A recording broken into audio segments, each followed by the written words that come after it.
Thank you for having me. I've actually not done this before, just so you know. I've not told this story before like this, so it's actually quite exciting to be given the opportunity. I hope you're interested, and you know, to ask questions, interrupt whenever you want.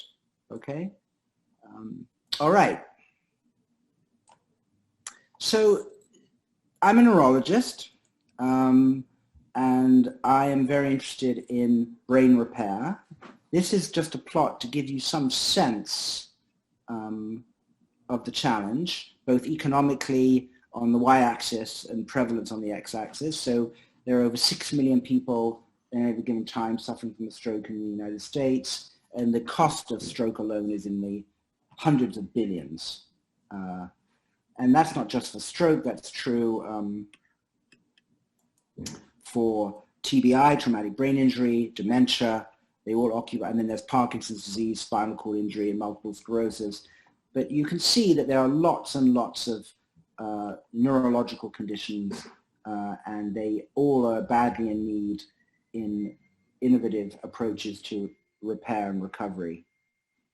I'm going to talk about stroke today, but the platform we've been building, I think, is universal, and I should have you know that what I'm about to show you is now being funded, for example, by the DoD for traumatic brain injury and Alzheimer's disease. There's a trial in Portugal for Parkinson's disease. There's a trial in Perth, Australia for MS. We're writing a grant for normal aging. We've already done a study with normal aging. So in fact, we've got a study or studies that have been written for all the colored dots that you can see here. But I'll be talking about the red one, stroke, today. Okay.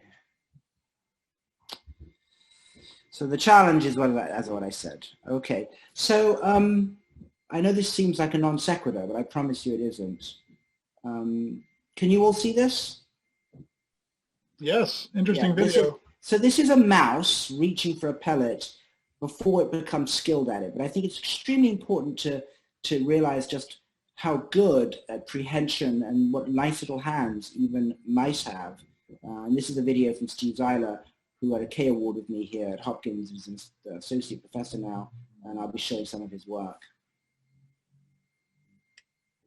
Okay, and the goal is to pick up that pellet in one smooth movement and get it into their mouth without dropping it. And you can get them to be quite proficient, far more proficient than what they look like right now when they begin. And then what you can do after you train them is you can give them a stroke. So this is a cross-section of the mouse brain. That red square is around its primary motor cortex. So basically you can make induce a stroke with an endothelin-1 injection, which causes a thrombosis in the vessel. And you can see the stroke here. That dark region there is the stroke. And that leads to a marked loss of motor control in the mouse contralateral to the lesion. And this is what I was showing you. You can train the mouse up. It's a % success rate on pellets picked up on the y-axis, and then days of training on the x-axis. This is now 5 years ago we did this study, and the red arrow is saying at that point of reaching about 55–60% efficacy, which is about the maximum that the mice can do, you now give them that stroke that I showed you. And of course, you see a plummet in their ability. And then you wait a week, which sort of mimics what happens to a human being after a stroke. You spend 5 days in an acute stroke unit, and then you go to rehab. So that's what we were doing here. And then you start retraining the mouse on the same task. And as you can see, even though you've done it for 3 weeks, you never get back to where the mouse was before. Okay. But what we thought based on other evidence is, what if we don't wait that week? We start really pounding on the mouse to train right after the stroke, which is what we did, and they go back to normal. So in other words, not waiting, in other words, exploiting what we call a critical period of heightened plasticity post-injury is critical to get the most out of a training regimen. Okay.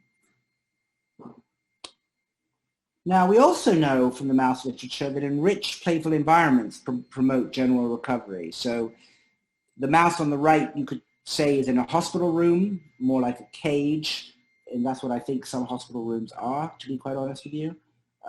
But what we know is that training on a particular task like in C, cardiovascular exercise like in B, and fun and play with your friends and toys as in A, that A plus B plus C seems to be a holistic way of maximizing repair. Okay? So what should we do for humans? In other words, you've heard about the mouse. Now what we want to do is apply A, B, and C in the mouse to the human. And one thing that I was very worried about is, what do you do in that period of plasticity? You can't pick up a glass 500 times. You can't use a knife and fork 1,000 times. It's boring, and tessellating the space with everyday tasks doesn't seem very enjoyable.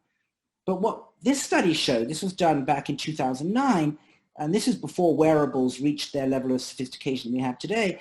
And what Daniel Wolpert and his team did is they looked at where all of us live in everyday life, and you can consider these statistical donuts or clouds of the arm movements of everyday life. And if you think about it, this is where we live. We live in these sort of elliptical, vertical clouds for gesturing, for using a knife and fork, for driving, for using your cell phone. This is where we live. So the inspiration was, could we find a way to make people playfully explore in some kind of fun environment in this cloud, so the movements they made would be relevant to many tasks when they go out into the real world? Okay? So we wanted people to play in this statistical cloud of everyday life. So the clue to us was actually Disney animation. In other words, we began to realize that we like to go and see Pixar and Disney movies because of the bouncy, joyous movement in them. Here you see Pinocchio bouncing along. This is the cover of the book. And the illusion of life, believe it or not, is alluding to movement that is so animated that it looks like it's filled with life. Okay? So we wanted to go one step further and take this enjoyable, immersive movement experience and make you actually be in the movie, not just watch it. So that required constructing a team. Now this is the team at the current time. We had fewer people at the beginning, but I just wanted you to introduce you to Kata.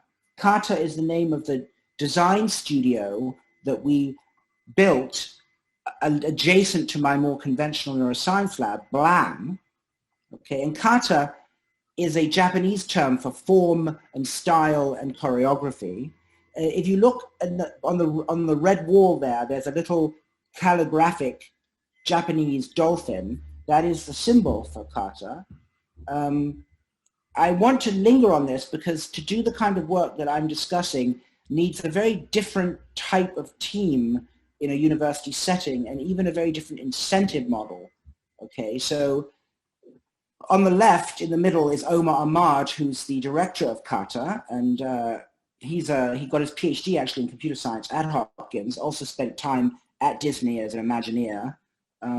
Pramit Roy did his undergrad and master's in computer science at Hopkins and was a MVP programmer at Microsoft, worked at NVIDIA, and is also completely brilliant. And then on the right, that's Jerome Wimberly, who is an artist who has done Marvel comics and Star Wars posters, and you go to his website, he's quite remarkable. He also did the cover for my stroke book that I wrote 3 years ago.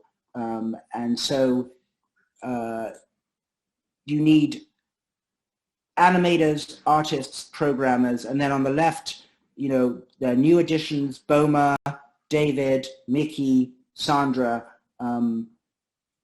people who would be immediately hired at Pixar, Apple, Google, Facebook, who you entice because they're actually going to make people better rather than making the iPhone 20, right? But I do think it's really important to emphasize the sort of brilliant alternative teams you have to build alongside people who are more conventionally running along the promotion track.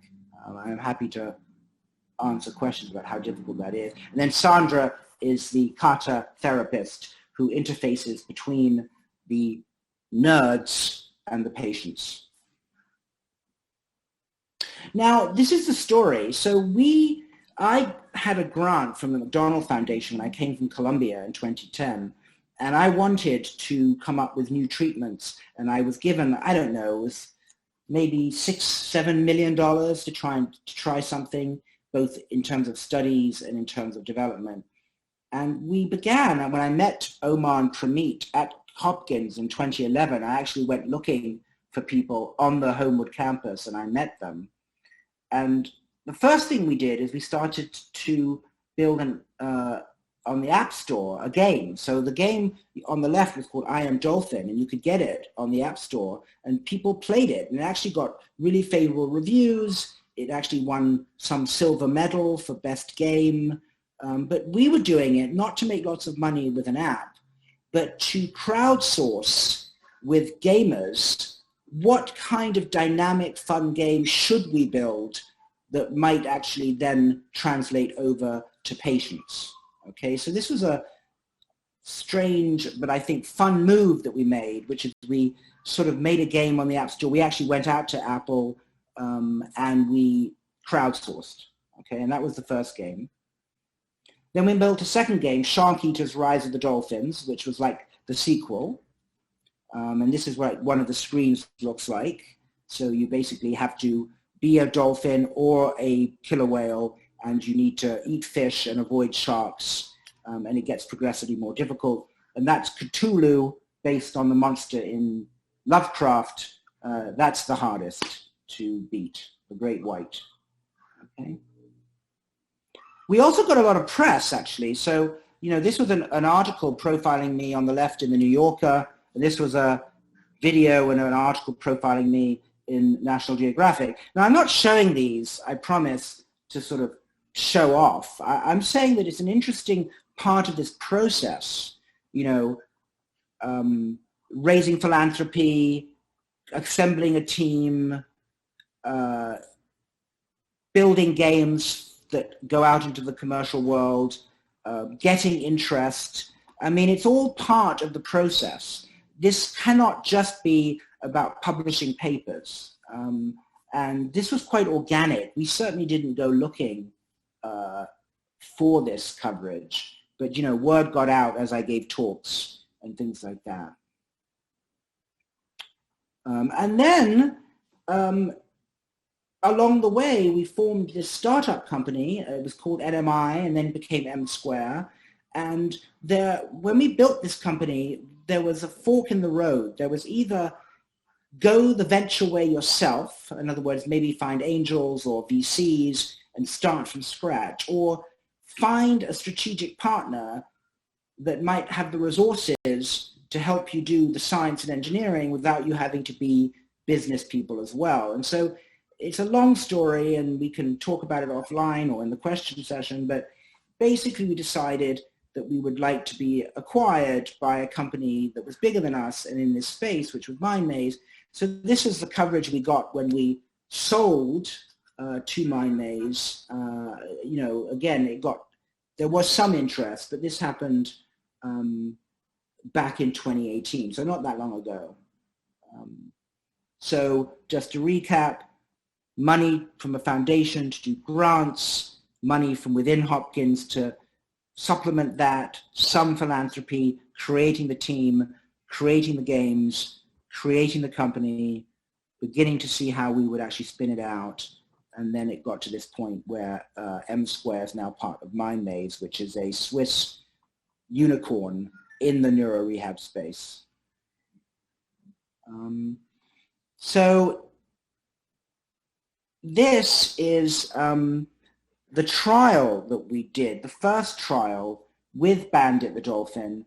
That's me. That's an exoskeletal robot that we customized to provide only weight support. For scientific reasons, I don't have time to go into, but there was no assist with this robot align the line of movement. And the goal is for patients to, because they're weak, they need weight support of varying degrees, and they would steer Bandit the dolphin through the ocean with large amplitude arm movements in the dark, so they were exploring in that statistical bubble of everyday life without even realizing it, and have to, you know, go through increasingly difficult levels of the game. They all had to be within 5 weeks of their stroke, so it had to be early, just like the mouse had to be early. The window, we think, in humans is not quite as short as it is in a mouse, so we thought we had about a month to deal with. So this was our version of what you saw in the rodents. The enriched environment is the immersive game. The multiple reaching for pellets is swimming with your arm, and you did it for an hour in the morning, an hour in the afternoon, 5 days a week for 3 weeks. So this was 2 orders of magnitude more arm movement than is done in regular therapy. Okay, so I hope you can see how the notions of enrichment, the statistics of everyday life, the importance of dose and intensity, and the preliminary work that we did in the rodents led to a kind of immersive gaming, babbling, large amplitude movement solution like this. I mean, I'm going fast, but I hope you can see the logic, at least to some degree. Now I'm going to show you, I hope this works, what it looks like for the patient. And tell me if you can hear the music. I don't know. The music's important. No music. Oh, okay. Well, oh, hold on. Can you hear it now? Yes, good.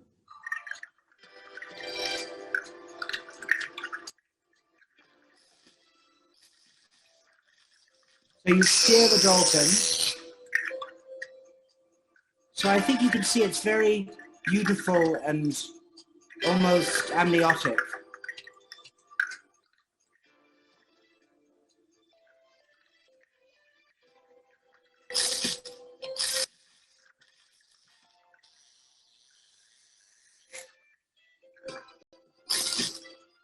This is one of the first screens where you have to get all the fish.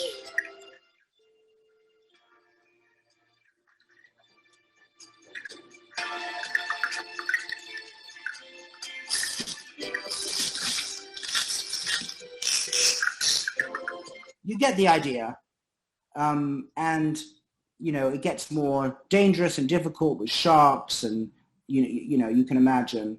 But it's very, I think, I'm not objective, obviously, beautiful. And in fact, Ed Catmull, the president of Pixar, came to visit us because they were so interested in sort of the quality of the animation. This is a very proprietary form of animation that Omar and Pramit made that isn't just drawn. This is actually like a physics engine with real muscles and bones and dynamics and responsiveness to inputs. So you actually have to learn the control of Bandit the way you'd learn the control of a limb. So I'm just going to show you. So what's nice about that trial is that it worked. That in fact, giving this dose of Bandit was better than usual rehabilitation care. So to be fair, we had a control group where we allowed therapists to also spend an hour in the morning, an hour in an afternoon, 5 days a week for 3 weeks. And they too did better than usual care. So it's important to say 2 things. One is that higher dose and higher intensity, like in the rodents, is better. But also, kind of shockingly, a brand new game where you're a dolphin with weight support did as well and better than usual care as giving therapists more time. So we're quite excited about this because it meant that we had equipoise. It's a small study. We're doing a bigger one now in New Zealand. But the patients, at least qualitatively, also liked the gorgeous playfulness of it. So, you know, it was a big risk. It had lots of new ingredients, but we feel, at least in this first pilot trial, quite vindicated that we're on the right track. And we do believe ultimately that the hospitals of the future will be kind of enriched playful environments rather than the tedium that they currently are. And, you know, we've also done with Michelle Carlson in School of Public Health and completed another small pilot study in Brightview Assisted Living Facility on the outskirts of Baltimore. And I can just show you that this game was installed in the auditorium of this assisted living facility, and it kind of just took off.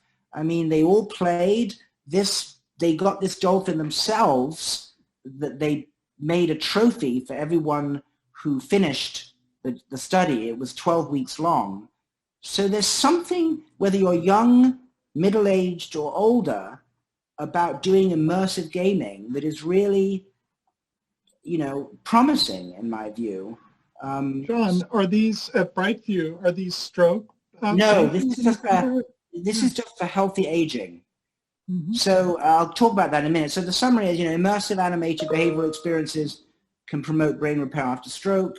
MindMaze is now extending this concept to other neurological conditions and to healthy aging, which is what you just asked. And it's just one example of the approach that MindMaze is taking to evidence-based digital therapeutics, which is another very interesting thing, is that digital neurotherapeutics has taken off.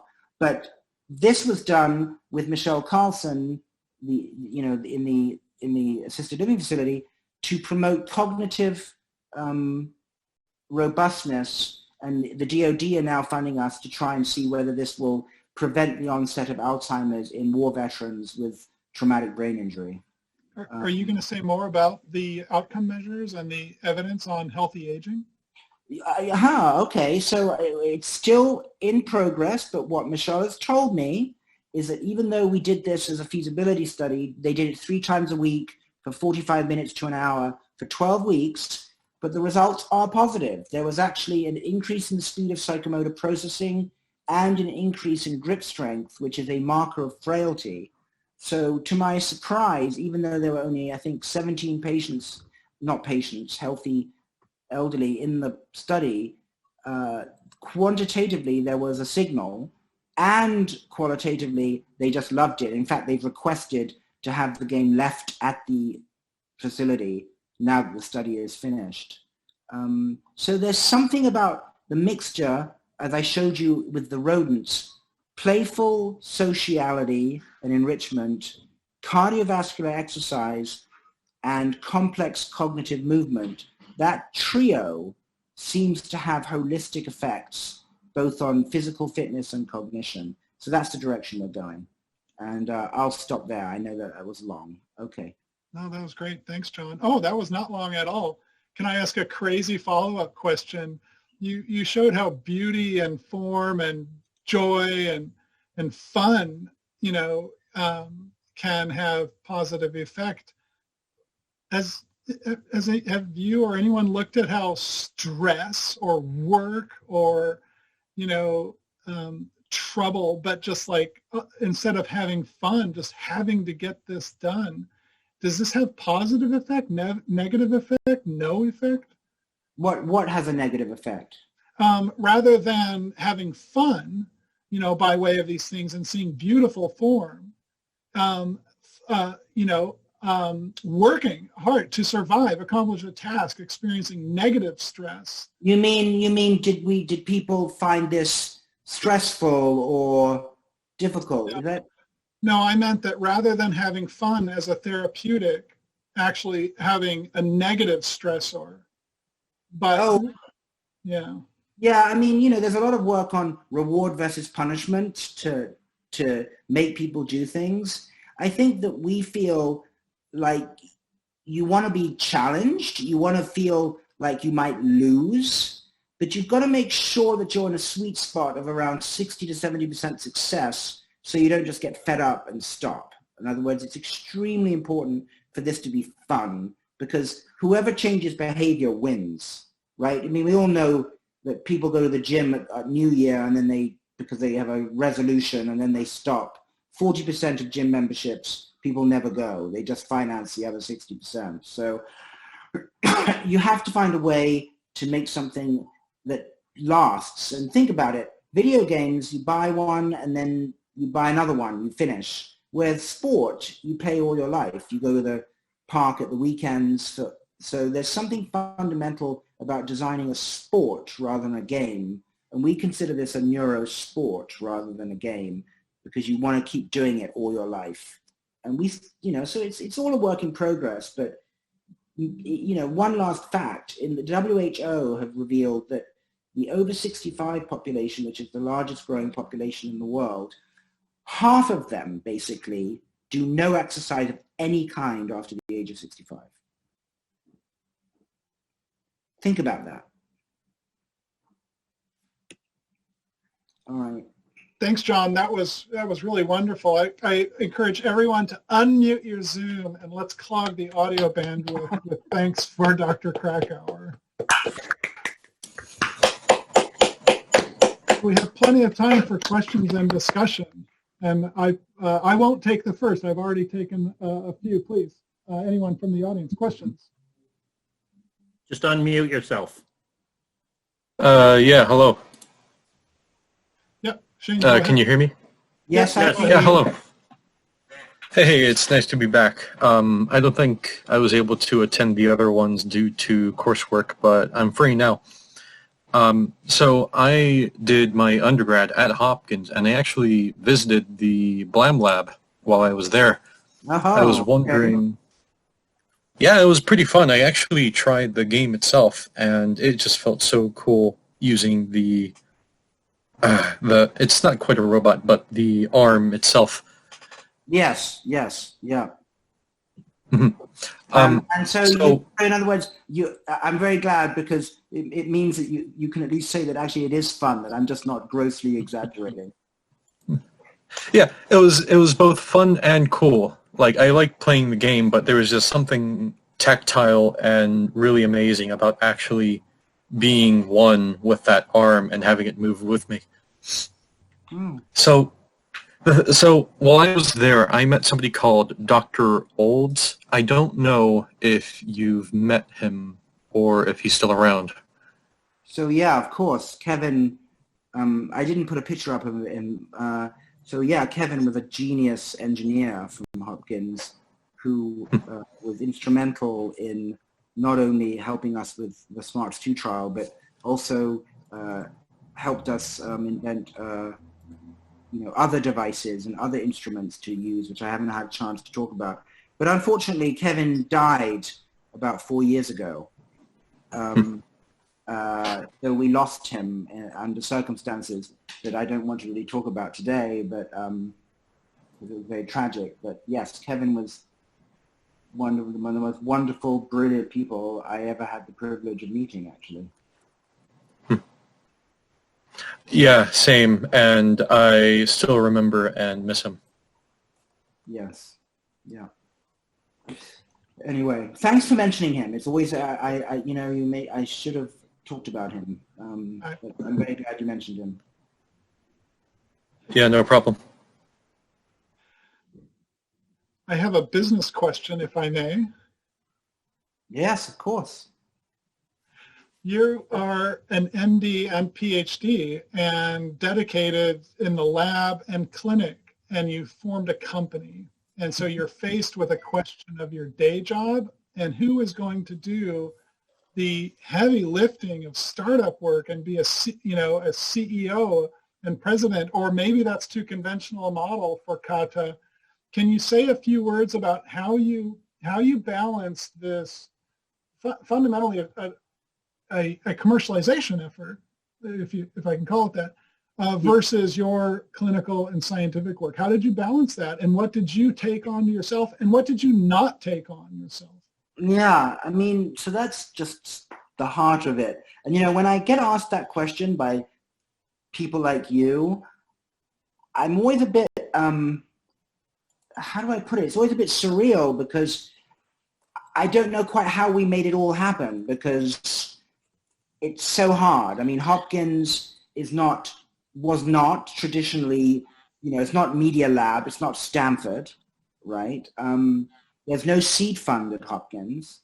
I certainly, as a neurologist and a neuroscientist, I'm a book writer and a science, nerd. So I wasn't intending to be commercial or a CEO or to raise money. It was not in my DNA, I didn't think. But then I realized that if you want to build something that you believe works and you want to scale it into the world, then being a professor and writing papers, it's just never going to cut it because it will take 20 years to translate. So you have to sort of grab the bull by the horns, right, and do it. If I had not gone the acquisition route and we had tried to build the company with VCs, I think that I probably would have had to have made a decision about whether I just went out and did that. Because if you, at Hopkins, you can't be in a fiduciary role in a company and remain faculty. It's difficult.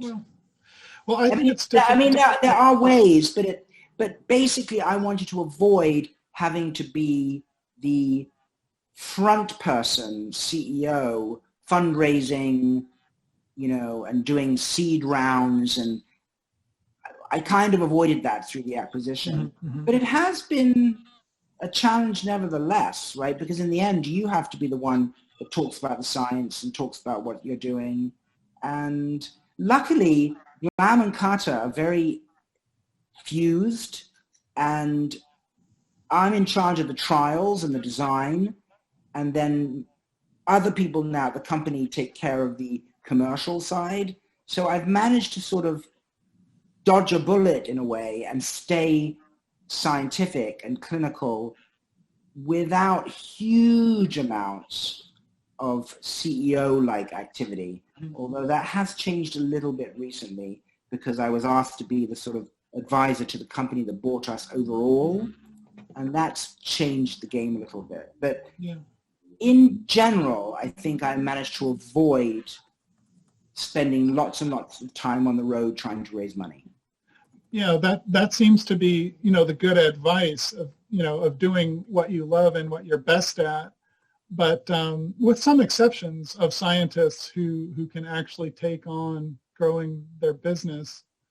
But there seems to be something different about the Kata model in connection to the science, and they seem a little bit closer than so many of us who see some technology up and are seeing it out the door and are faced that's quickly with the decision that right. That's the critical point, Jeff. Right? Is I believe that the real lesson I saw in the chat, a lot of people are very much in the GHTV licensing model, right? You Bay-Dole, you have a grant, maybe something that you build during your science. Somebody notices it has commercial potential. Then, of course, you can build a spin-out, or you license to an outside company. Everyone gets their piece, and you get on with your work, right? What I realized with Kata is it couldn't be science as usual with JHTV waiting with a catcher's mitt for something that they could potentially license. You need to have a skunk works. You need to have a place inside the university environment with amazing people like the ones that I showed you, like Kevin, who aren't necessarily interested in being professors with papers.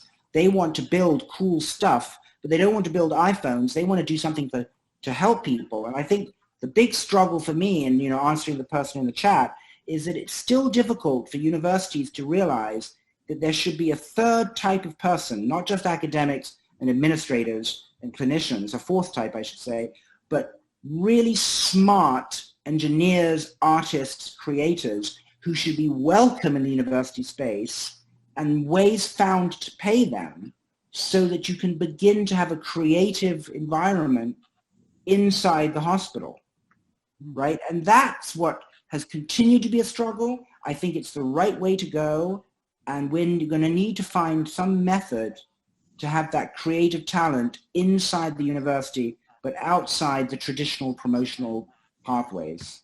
Mm-hmm. Jessica, can I pick up the second half of your question? Yeah, sure. Honestly, I was asking because I'm one of the advisors for some of our design students. And so a lot of them are very interested in, I want to make something, but then I want to take it outside of doing the research on it myself. And so they have questions about, commercializing their product. And I'm like, I don't know, I'm the science person. And so hearing that just straight from the beginning, sell it to somebody who's not science. Talk to them about it so that you can do the part that you enjoy. is the advice I had been giving. And it's nice to see that that has functionally worked for someone, which is awesome. Yeah, I mean, it's difficult because, you know, paying people of this quality, you have to sort of scramble and, you know, do it with glue and Band-Aids and string and hope that you get through.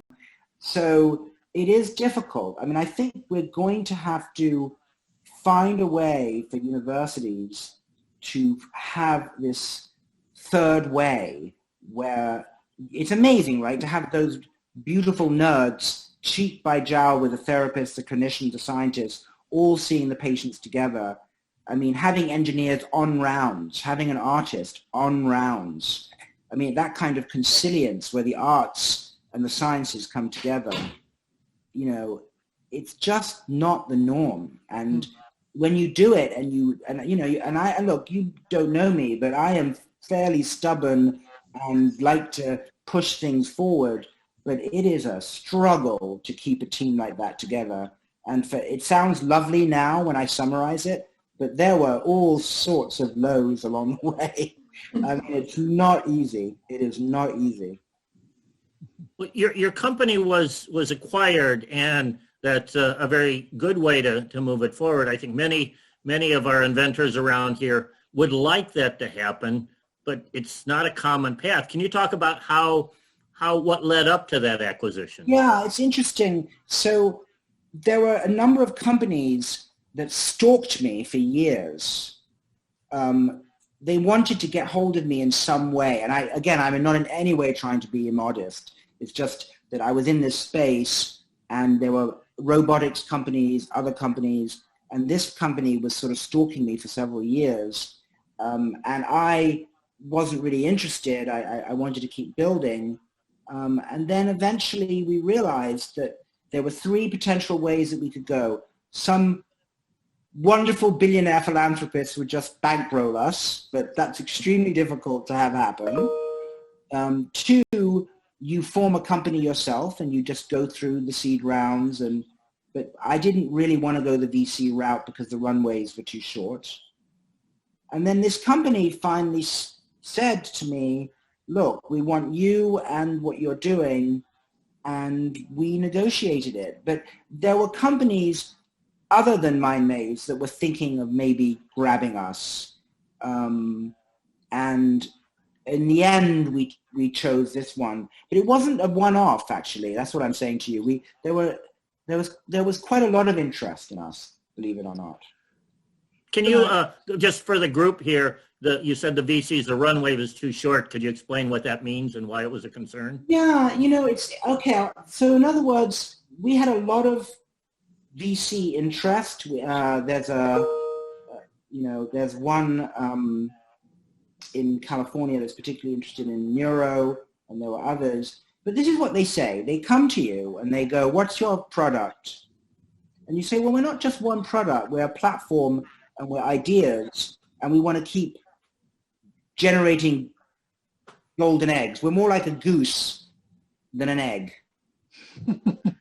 And they couldn't really deal with that because they wanted something ready to launch,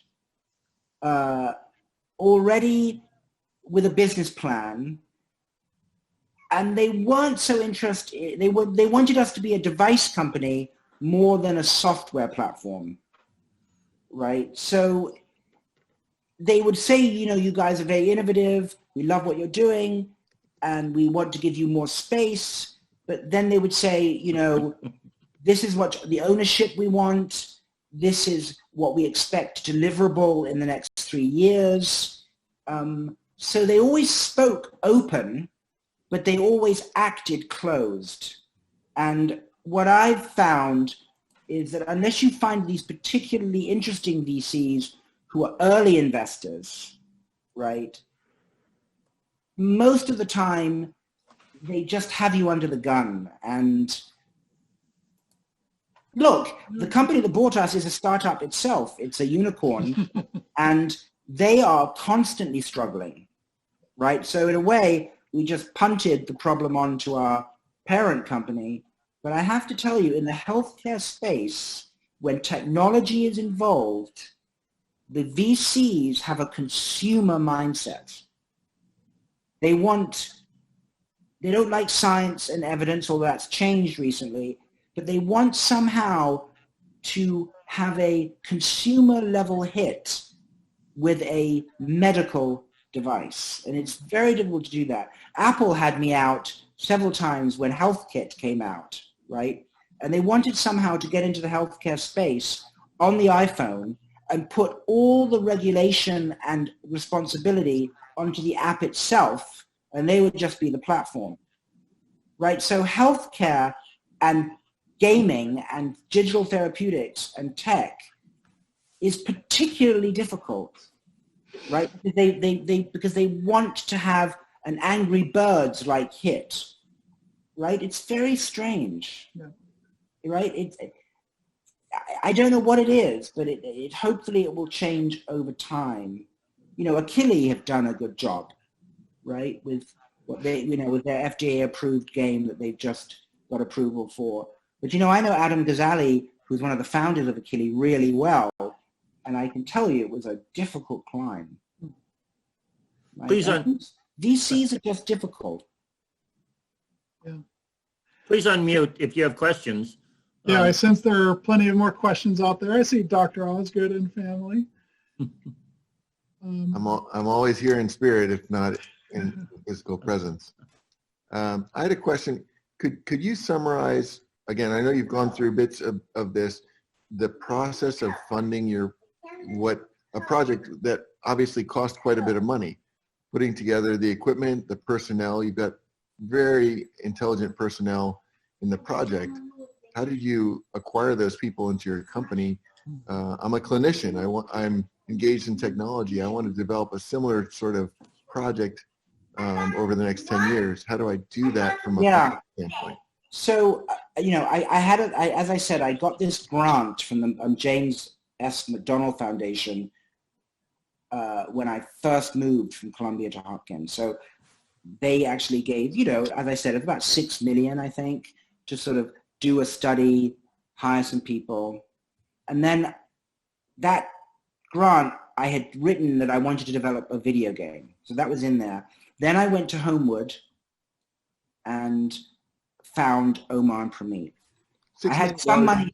What? $6 million is a large amount of money to get as your first grant. What preceded that?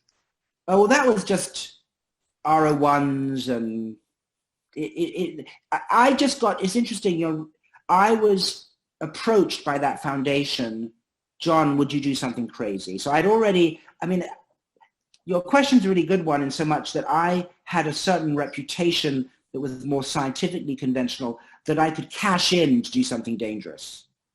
Okay, and also because I moved from Columbia to Hopkins, I had a startup.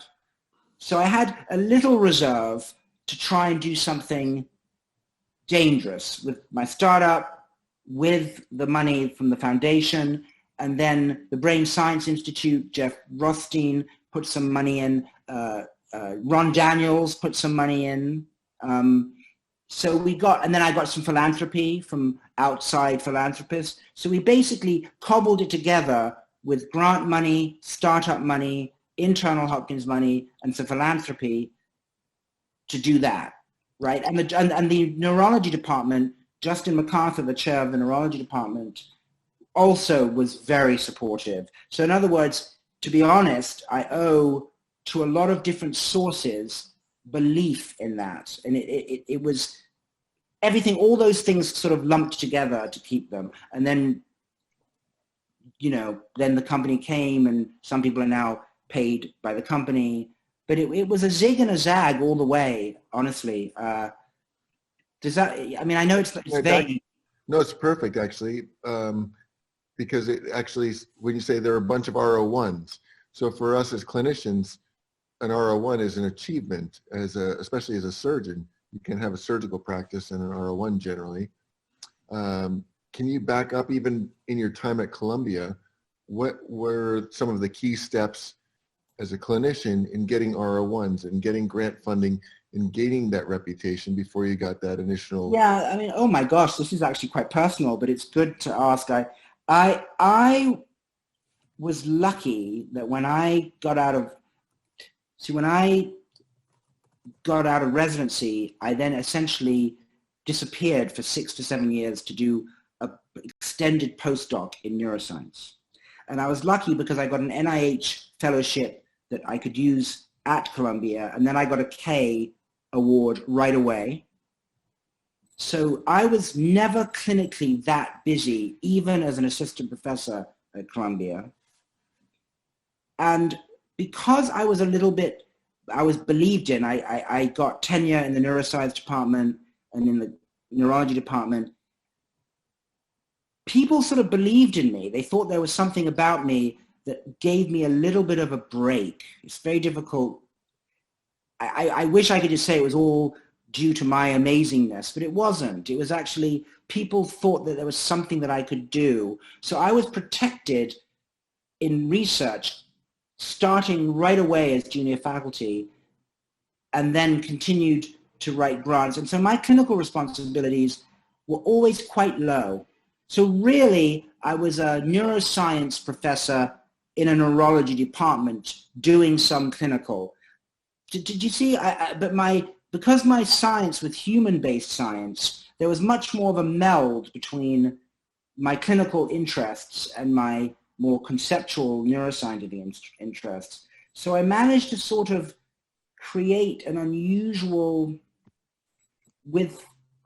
trajectory where I wasn't flooded with clinical responsibilities. And just to give you very explicit, the chairman of neurology at Columbia for about 10 years or 6 or 7 years before I left made me not have to do any outpatient. I was the only member of the department who was relieved of any outpatient duties. So I just ran the units several times a year. And when I got to Hopkins, they also gave me that dispensation. So you're absolutely right that it required a certain paving the way right from the beginning to allow me to do a lot of thinking that most people don't have. And that led to grants. And, I wish it weren't so idiosyncratic and particular to me, but it would be disingenuous of me to say that there was some formula that I followed. No, I appreciate that insight. It really helps, especially when a lot of us have a very clinically heavy practice, but a technological advancement or innovation that we want to make, and how to achieve that is the hurdle. Well, what I would say to that is the Malone Center and BME, I think what we need to do with remarkable people like you, who I know can do it, is that we need to create a skunkworks team space with technology so that you could come in and go, I need some apps, I need some robotics. I think when I hear you say what you're saying, it seems to me so ridiculous that we've got innovative clinical faculty and we don't create some kind of bricks and mortar infrastructure to allow you to interface with teams like this one, rather than everyone having to build their own kata. I can assure you that's not an efficient and enjoyable way to go, right? You should be able, if you were in neuro, to walk into kata and go, I want to be part of this team, right? That's what we need to build, I think, at Hopkins. And I'm on this innovation council with Marty Pomper where we're talking about this. And I think, Jeff, Malone, that's what we should be doing, right? We need to create a place that Greg can come to and do both. Well, I feel fortunate, actually, that through several groups, including the Malone Center, BME, a lot of scientists, that we have a lot of bridges at Hopkins that are unique. Yes. And some of the commercialization and productization of the idea is perhaps the obstacle rather than interest and scientific development. So, yeah, no, I think you're right. I think what the real problem is that horrible death valley between the research and then the next phase so that you can survive. Yes. I mean, I think what Hopkins needs to have is two things. It needs its own fund. It needs a seed fund. And two, it needs a model a little bit like Media Lab at MIT, where companies are invited in, they give their X $1,000, they know that there'll be IP created, joint IP, and it becomes a way to fund through to the spin out. So you're absolutely right. It's that next phase which is so hard. And then we need to be much better at philanthropy. You know, it's difficult at Hopkins compared to being at UCSF or Columbia or even Boston. You know, that the last point I'll make is that our way of getting philanthropy as doctors is grateful patients. We need to be a lot more innovative than that and just cold call Google or Apple or Microsoft and say, look, we've got great stuff, we could work together. But we don't do that. Our development people do not do that. It has to be grateful patients. So I think there are a lot of things we need to do for that next step. And maybe this is the kind of BME-X and talking this way is we can get a critical mass, especially when NIH is not going to be funding that much more. I mean, that's over, I think. Right? We have to find new ways to get funding. You've commented on so many important ingredients and things we need, but I'm an optimist, and I want to talk. I want to mention a couple of strengths and opportunities, and because you touched on what it took to attract and retain the talent at Kata, and we've got that in droves at Hopkins, right? So we have two key unfair advantages. We've got this amazing talent pool at Hopkins of trainees, right? This amazing talent pool of clinicians who want to make change, right, in the standard of care, who are restless with how things are done. You described the neurocritical care unit as a jail cell, right? Dr. Osgood is similarly restless in how things are done now. So the human resources at Hopkins is an incredible unfair advantage of talent and restlessness for change. And then I want to say that, so how do you attract these great people to Kata, right? What keeps them from going to Google? And I think our other unfair advantage is the hospital, right? It is Hopkins Hospital. Absolutely right. Absolutely right. In other words, I can tell you that I would be, having a named chair at Hopkins, when you go out to Silicon Valley, when you talk about the medical space, that name opens an F-load of doors, I have to tell you. So you're absolutely right. I'm just saying that we need to just formalize it a bit. We need to take those amazing ingredients and not just rely on Brownian motion, which does happen, but just formalize it a bit, right? So that when you're graduating from Hopkins in computer science, like Pramit was, and going off to Microsoft, he needs to know actually that he is welcome at Hopkins with his talents without having to become an assistant professor. Does that, right? How do we do that? Thank you so much for saying that, yeah. We need unconventional ranks. We need unconventional progression through ranks without glass ceilings waiting for you 1 year after your PhD. Yes, so you need to make it so that because you know, the millennial generation want to do good. They'd rather work at a place like Hopkins, many of them. But if they're told you're going to need to go papers, grants, assistant professor, associate professor, they're going to go, why? Why can't I just build cool stuff? And that's what we have to do here. And I don't know exactly how to do it. Greg, thank you for that line of discussion. And I think we have time for one more question.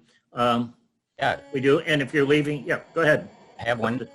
Getting back to Jeff's original question, this is Fred, forced-induced therapy and constraint-induced therapy, forced-use therapy.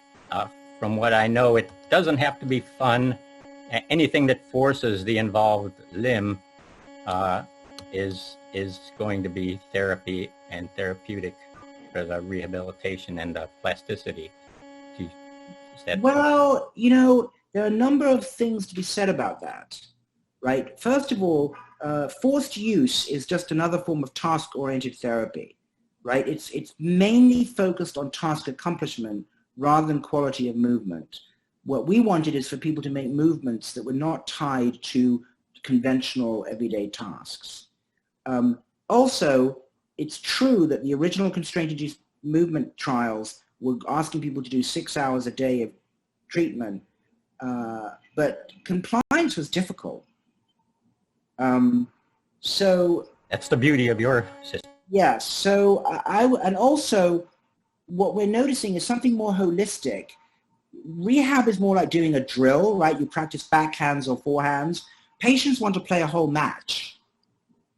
And so you need to have something that allows them to be cardiovascularly challenged, cognitively challenged, and movement challenged all the time, right? You need a top-down integrative view rather than a decomposition into just using your arm.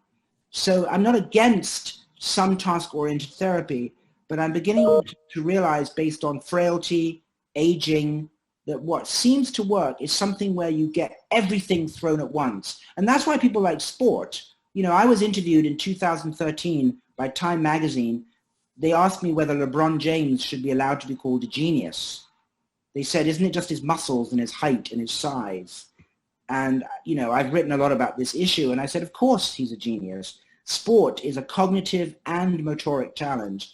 And interestingly, sport is good for the injured, not just for the healthy. So I know what you're saying, but I think we need to be more imaginative and more holistic in our treatments of the nervous system.